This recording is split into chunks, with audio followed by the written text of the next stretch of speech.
NASA হঠাৎ ঘোষণা করে চাঁদে হারিয়ে যাওয়া ইতিহাস নতুন করে আবিষ্কার করতে হবে। এই সবকিছুর সাথে জড়িয়ে পড়ে ছোট্ট মাইক, তার বন্ধু অ্যামি আর তার দাদা ফ্রাঙ্ক। কিন্তু সবকিছু এলোমেলো হয়ে যায় যখন মাইক আর অ্যামি রকেটে চুপি চুপি উঠে পড়ে। শুরু হয় এক দুঃসাহসিক অভিযান, মহাকাশে ভেসে বেড়ানো রোবটের আক্রমণ, চাঁদের বুকে ছুটে চলা, সবকিছুর মধ্যেই লুকিয়ে আছে এক অজানা রহস্য। এই গল্প একবার শুরু করলে আপনার থামতে মন চাইবে না। তো মহাকাশের অভিযানের রোমাঞ্চ আর পারিবারিক বন্ধনের এক অসাধারণ গল্পে আপনাদের আরও একবার স্বাগতম। 1969 সালের জুলাই মাস, চাঁদে প্রথমবার মানুষের পা পড়ল। নীল আর্মস্ট্রং আর বাজ অলড্রিন অ্যাপোলো 11 মিশনের অংশ হিসেবে চাঁদে নেমে গেলেন। আর সেই ঐতিহাসিক মুহূর্তে তারা চাঁদের মাটিতে সর্বপ্রথম আমেরিকার পতাকা স্থাপন করেন। এটি ছিল পৃথিবীর মানুষের জন্য এক বিশাল পাওয়া, কারণ এই প্রথমবার মানুষ অন্য কোনো গ্রহে নিজেদের অস্তিত্ব প্রকাশ করতে পেরেছে। এবার আমরা বর্তমানে ফিরে আসি। কিছু বাচ্চারা ওয়াটার স্কিইং প্রতিযোগিতায় মেতে আছে। প্রতিযোগীদের মধ্যে মাইক, মার্টি আর অ্যামিও রয়েছে। ওরা সবাই একজন অন্যজনের পতাকা কেড়ে নিয়ে ফিনিশ লাইনে পৌঁছে নিজের পতাকা রাখার চেষ্টা করছিল। আর যারা সবার আগে তাদের পতাকা ফিনিশিং লাইনে রাখতে পারবে তারাই এই খেলায় জিতে যাবে। কিন্তু শেষ পর্যন্ত মাইক আর তার বন্ধুরা প্রতিযোগিতায় জিততে না পেরে অনেক মন খারাপ করে।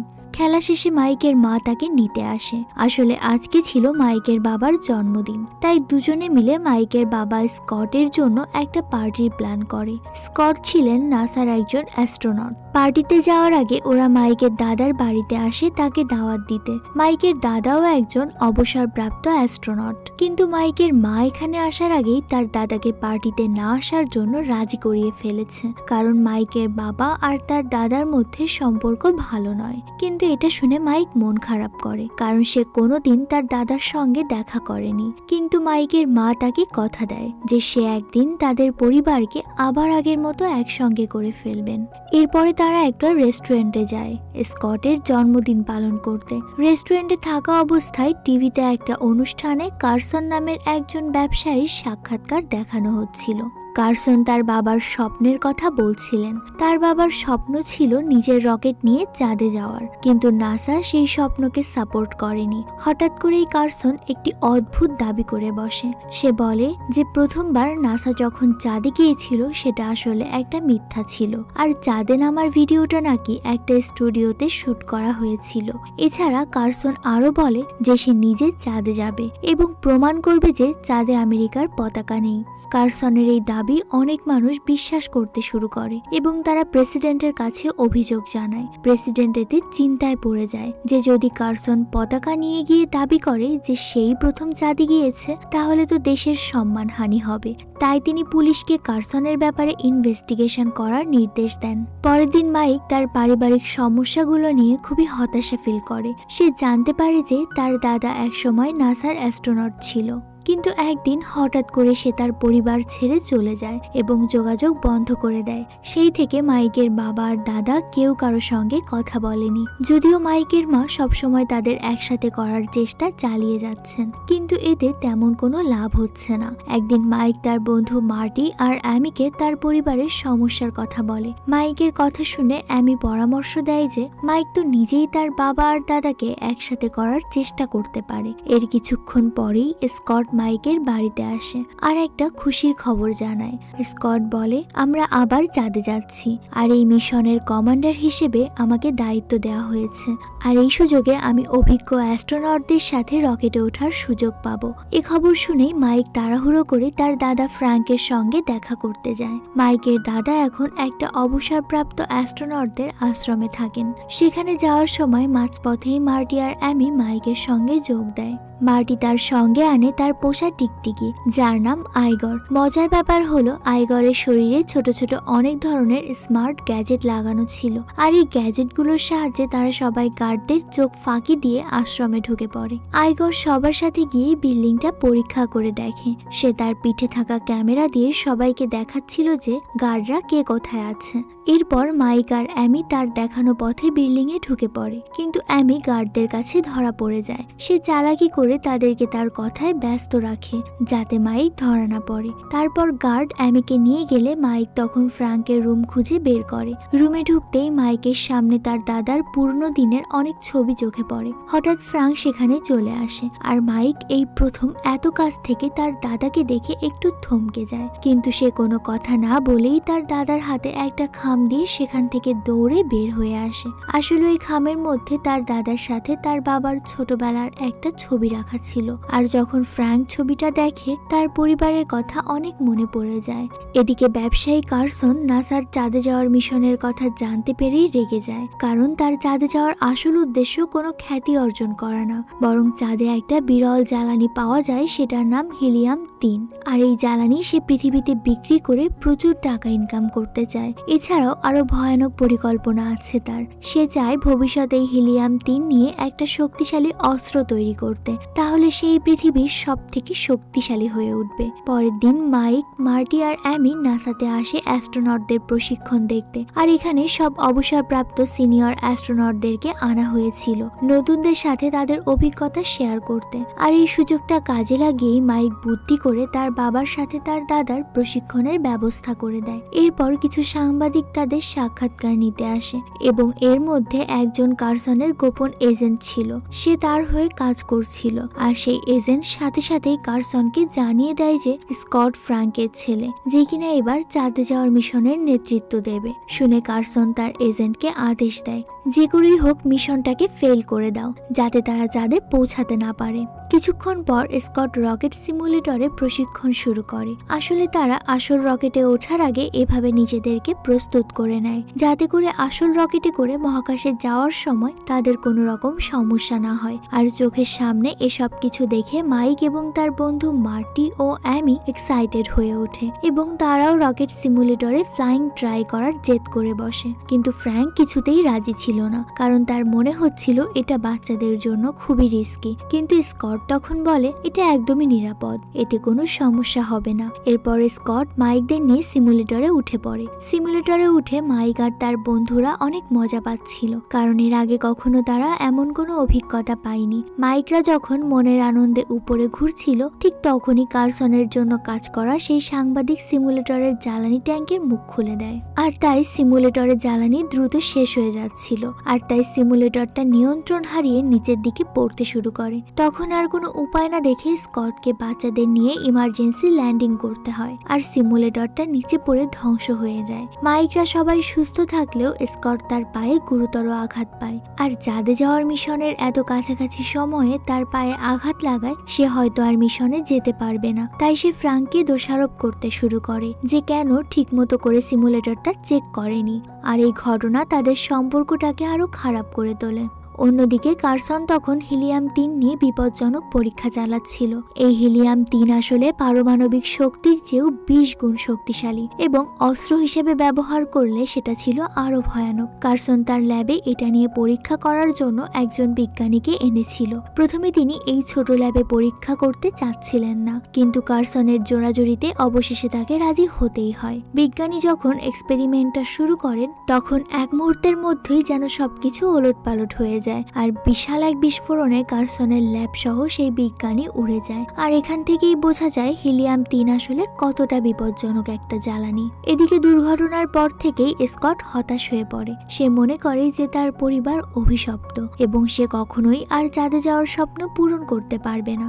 এটা শুনে মাইক সিদ্ধান্ত নেয় যে সে তার বাবার স্বপ্ন যে করেই হোক পূরণ করবে। মাইক ঠিক করে তার বাবার জায়গায় সে নিজেই চাঁদে যাবে, কিন্তু এর জন্য তো তাদের ট্রেনিং এর দরকার। তাই মাইক, অ্যামি আর মার্টির সাথে অ্যাস্ট্রোনটদের প্রশিক্ষণ দেখার পর পার্কে এসে প্র্যাকটিস শুরু করতে থাকে, যেমন শূন্য মধ্যাকর্ষণে ঘুরে বেড়ানো আর ভাসমান থাকা। মাইক খুব তাড়াতাড়ি অ্যাস্ট্রোনট প্রশিক্ষণের চ্যালেঞ্জগুলো আয়ত্ত করে ফেলে। যখন মাইক রেডি হয়ে যায়, মার্টি সবাইকে তার প্ল্যান খুলে বলে যে কিভাবে তারা লুকিয়ে রকেটের ভেতর ঢুকবে। তারপর এক রাতে তারা তিনজনেই তাদের প্ল্যান মতো লেকের ওপর ওয়াটার স্কিইং করে রকেট যেখানে রাখা ছিল সেই এলাকার কাছাকাছি চলে আসে। কিন্তু এই লেকটা কুমিরে ভরা ছিল, আর কুমিরের সাথে সাথে তাদেরকে সেখানে থাকা গার্ডদের চোখ ফাঁকি দিয়ে খুব সাবধানে রকেটের কাছে আসতে হয়। মাইক আর অ্যামি গেটের ওপর দিয়ে লাফিয়ে ভেতরে চলে আসে, কিন্তু মার্টি তার কাটার বেড়াতেই আটকে যায়। সেই সাথে তার পিছনে তখন একটা কুমির ঝুলেছিল। মার্টির পোষা টিকটিকি আইগর তখন মাইকদের সাথে ভেতরে ঢুকে যায়।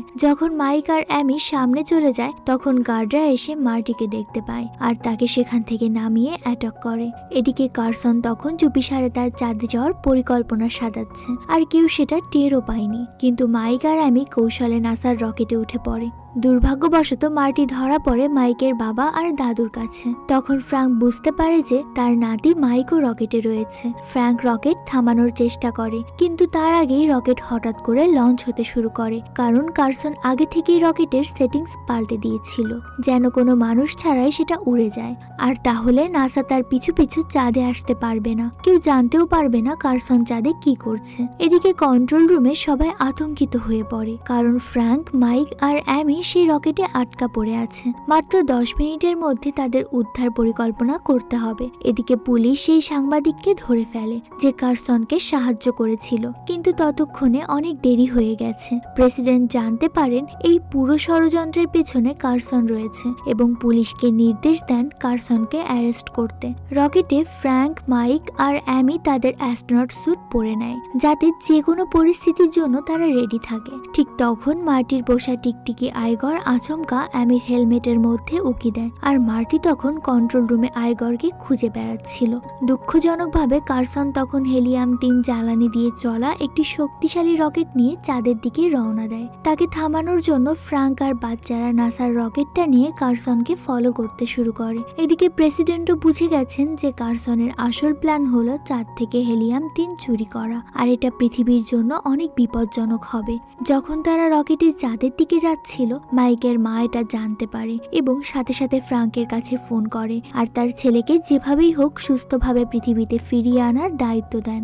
ফ্র্যাঙ্ক তাকে বলে, আমি সর্বোচ্চ চেষ্টা করব যাতে মাইক নিরাপদে থাকে। যাই হোক, বিপদ তখনই তাদের দিকে ধেয়ে আসে।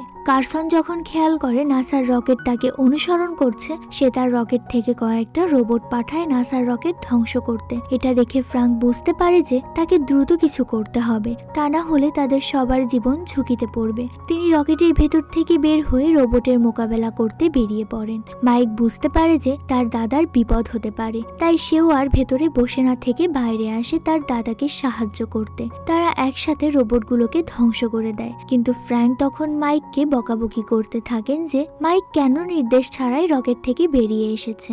পরে সবকিছু শান্ত হলে মাইক আর অ্যামি ঘুমিয়ে পড়লে ফ্র্যাঙ্ক আবারও মাইকের মাকে ফোন করে, আর ফ্র্যাঙ্ক তাকে ধন্যবাদ জানায় এই কারণে যে নিজের মাকে দেখে মাইক আজকে তার পরিবারের মূল্য অনুভব করেছে, আর তার বাবা আর দাদার সম্পর্ক ঠিক করতে সে এত বড় একটা ঝুঁকি নিয়েছে।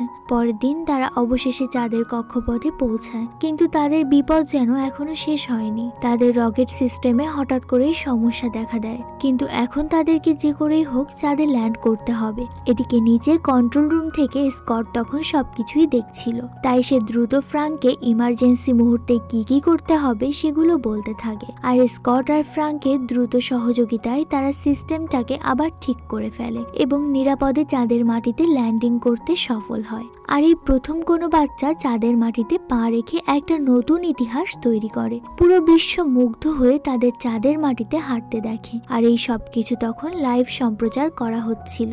কিন্তু সমস্যা দেখা দেয় যখন তারা দেখে আমেরিকার পতাকার জায়গায় কার্সনের লোগো দেওয়া একটি পতাকা গাঁথা। পৃথিবীর মানুষ দিশেহারা হয়ে যায়, সবাই যেন হঠাৎ করে প্রশ্ন করতে শুরু করে তাদের জানা ইতিহাস কি আসলে সত্য। এরই মধ্যে মাইক দেখতে পেল কার্সনের রোবটগুলো অ্যাপোলো মিশনের সব চিহ্ন মুছে দিচ্ছে, একের পর এক সব প্রমাণ ধ্বংস করছে। এমনকি এক রোবট তাদের সিগন্যাল অ্যান্টেনাটাও ভেঙে ফেলে, ফলে নাসার সঙ্গে তাদের যোগাযোগ বিচ্ছিন্ন হয়ে যায়। তবে ভাগ্যক্রমে মার্টি জানতো যে অ্যামির সঙ্গে কিভাবে যোগাযোগ করতে হবে, তাই সে দ্রুত একটা সমাধানের জন্য কাজ শুরু করে। অন্যদিকে ফ্র্যাঙ্ক, মাইক আর অ্যামি কার্সনের পেছনে দৌড়াচ্ছিল তাদের আমেরিকার পতাকা ফিরিয়ে আনার জন্য।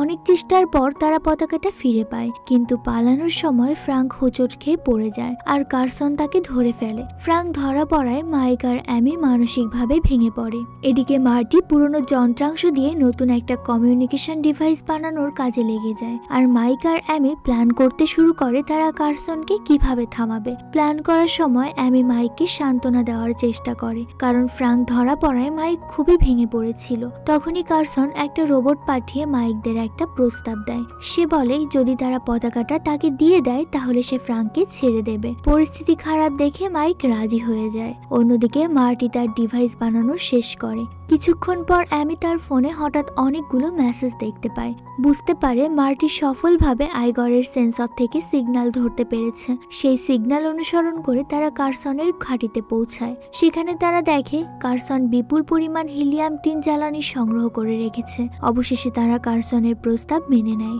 পতাকা দিয়ে ফ্রাঙ্ককে মুক্ত করে। কিন্তু মাইক তখনও কার্সনের ব্যাপারে হাল ছাড়েনি। তার একটা সিক্রেট প্ল্যান ছিল। মাইক কার্সনকে নানাভাবে প্রশ্ন করে তার আসল পরিকল্পনা তার মুখ থেকে বের করে আনে। আর এই সবকিছু তখন পৃথিবীতে সরাসরি সম্প্রচার করা হচ্ছিল। পুরো পৃথিবী তখন এই কথা শুনে হতবাক। সবাই বুঝতে পারে কার্সন আসলে একজন মিথ্যাবাদী আর লোভী। অবশেষে মাইক তার টিম কার্সনের সত্যটা সবার সামনে তুলে ধরে এবং এটা করে সে তাদের দেশের সম্মান রক্ষা করেছে। এরপর মাইক কার্সনের কাছ থেকে পতাকাটা ফেরত নিয়ে পাইপ দিয়ে পালিয়ে যায়। কিন্তু পালানোর সময় ফ্রাঙ্ক তাদের থেকে বিচ্ছিন্ন হয়ে পড়ে আর সে নিচে এসে পড়ে। তার হেলমেটটা ভেঙে যায়, ফলে তার অক্সিজেনের লেভেল দ্রুত কমতে থাকে। পাইপের মধ্যে আটকে পড়ে ফ্রাঙ্ক বুঝতে পারে হয়তো সে এবার আর বাঁচতে পারবে না। তখন সে মাইককে নিজের একটা গল্প শোনায়। ফ্রাঙ্ক তখন বলে, যখন প্রথমবার চাঁদে মানুষ এসেছিল সেদিন ওই লিস্টে আমার নাম ছিল, কিন্তু তোমার বাবা স্কটের কাছ থেকে চিকেন পক্সে আক্রান্ত হওয়ায় চাঁদের মিশনের কয়েকদিন আগে আমাকে মিশন থেকে বাদ দেওয়া হয় আর আমার চাঁদে পা রাখার স্বপ্ন চুরমার হয়ে যায়। সেই ঘটনার পর থেকেই আমি গভীর অপরাধ বোধ নিয়ে পরিবার থেকে আলাদা হয়ে গেছি। এদিকে পৃথিবীতে থাকা স্কট আর অন্যরা আইগরের ট্রান্সমিটারের মাধ্যমে ফ্রাঙ্কের কথা শুনতে পাচ্ছিল। এরপর মাইকরা আইগরের কাছে থাকা পাওয়ারফুল লেজার ব্যবহার করে ফ্রাঙ্ককে পাইপ থেকে মুক্ত করে। ঠিক তখনই কার্সন এসে উপস্থিত হয়। সে তার কাজে বাধা দেওয়ায় ভীষণ রেগে আছে। মাইক আর অ্যামি তখন কার্সনের মনোযোগ তাদের ওপর নিয়ে যায় আর এই সুযোগে ফ্রাঙ্ক দ্রুত রকেটে ফিরে যায় এবং তার হেলমেট পাল্টে নেয়। অন্যদিকে মাইক আর অ্যামি কার্সনের তাড়া খেয়ে একটা ভয়ানক এলাকায় চলে আসে। তখন অ্যামি একটা বুদ্ধি বের করে। আইগরের পিঠে থাকা একটা ছোট্ট রকেট চালু করে তারা দ্রুত সেখান থেকে পালাতে থাকে। কার্সন মাইক আর অ্যামিকে গুলি করার চেষ্টা করে, কিন্তু ভুল করে সেটা তার সাথে গিগের গাড়িতে আঘাত করে। আর তখন দেখা যায় গিগ আসলে একটা রোবট। পরিস্থিতি আরো খারাপ হতে দেখে মাইক দ্রুত একটা প্ল্যান করে। কার্সনকে হিলিয়াম-3 যেখানে উত্তোলন করা হচ্ছিল সেখানে নিয়ে আসে আর মাইক ট্যাঙ্কগুলো ধ্বংস করতে শুরু করে। এতে বিশাল এক বিস্ফোরণ হয়। ফ্রাঙ্ক বিস্ফোরণ দেখে মনে করে মাইক আর অ্যামি হয়তো মারা গেছে, কিন্তু তারা আসলে বিস্ফোরণের আগেই সেখান থেকে বের হতে পেরেছিল। এই দৃশ্য পৃথিবী থেকে দেখছিল সবাই খুশিতে চিৎকার করে ওঠে। মাইক আর অ্যামি হাসি মুখে পতাকাটা তার জায়গায় গেঁথে দেয়। এই ঐতিহাসিক মুহূর্ত পৃথিবীর সবাই লাইভ দেখছিল। সবশেষে তারা পৃথিবীতে ফিরে আসে। তাদের পরিবার তাদের জন্য অপেক্ষা করছিল। আর এই খুশির মুহূর্তে স্কট আর ফ্রাঙ্ক তাদের সব দ্বন্দ্ব ভুলে একজন অন্যজনকে জড়িয়ে ধরে। মাইক তার পরিবারকে আবার একসাথে দেখে অনেক খুশি হয়, কিন্তু শেষে একটা চমক থেকেই যায়। আমরা দেখি যে কার্সন বিস্ফোরণ থেকে বেঁচে গেছে। সে গিগের সঙ্গে মহাকাশে ভেসে বেড়াচ্ছে। আর অবাক করা বিষয় হলো কার্সন আসলে গিগের তৈরি আরেকটা রোবট। আর গল্পটা এখানেই শেষ হয়ে যায়। পরিবারের মধ্যে ঝগড়া মেটানোর জন্য হয়তো চাঁদের মতো বড় অভিযানের দরকার হয় না। ভালোবাসা আর একসঙ্গে থাকার মানসিকতা থাকলে সব সমস্যার সমাধান করা সম্ভব। আজকের গল্পটা কেমন লাগলো তা কমেন্ট করে জানাতে ভুলবেন না।